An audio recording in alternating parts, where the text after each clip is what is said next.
Welcome back to this Lenten devotional series based on Mark's Gospel. For day 17, we'll read Mark 10:35 to 40.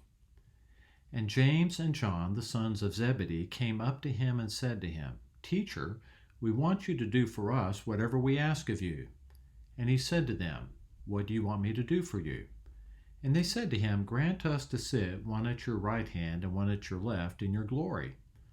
Jesus said to them, "You do not know what you are asking. Are you able to drink the cup that I drink, or to be baptized with the baptism with which I am baptized?" And they said to him, "We are able." And Jesus said to them, "The cup that I drink you will drink, and with the baptism with which I am baptized you will be baptized. But to sit at my right hand or at my left is not mine to grant, but it is for those for whom it has been prepared." This is the word of the Lord. Thanks be to God. In a couple of days, we're going to have a devotional reading about Bartimaeus, who was physically blind. But with this James and John story, we see that physical is not the only flavor blindness comes in. It can be spiritual too. Think of all that James and John had witnessed: the transfiguration, healings, deliverances, feeding the 5,000. Think of all that they had heard. Jesus teaching about love and how we must come into the kingdom as children, and teaching that specifically said that the first must be last of all and servant of all. And most importantly, they had heard Jesus say 3 times that he was on his way to the cross, including right before they made their request to be Jesus' chiefs of staff. You would think that those in Jesus' inner circle would see, but James and John were blind as bats.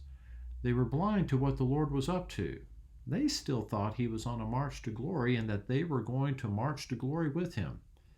Jesus had told them over and over that this was his pilgrimage to the Passion, but they were blind even to the very center of what the Lord was doing. And they were blind to their own inborn passion to make everything about themselves, even their relationship with Jesus. James and John weren't unique in that, far from it. Ever since Adam and Eve bought the serpent's lie that we could make life all about ourselves, every generation has been born with the same blindness.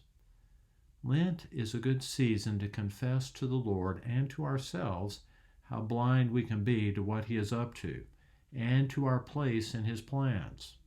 It's an important way that we can be stationed in readiness for him to heal our spiritual blindness. Here are a couple of questions to ponder as you look back over these verses. When have you seen someone make himself or herself the center of things, even while serving the Lord? When have you done so yourself?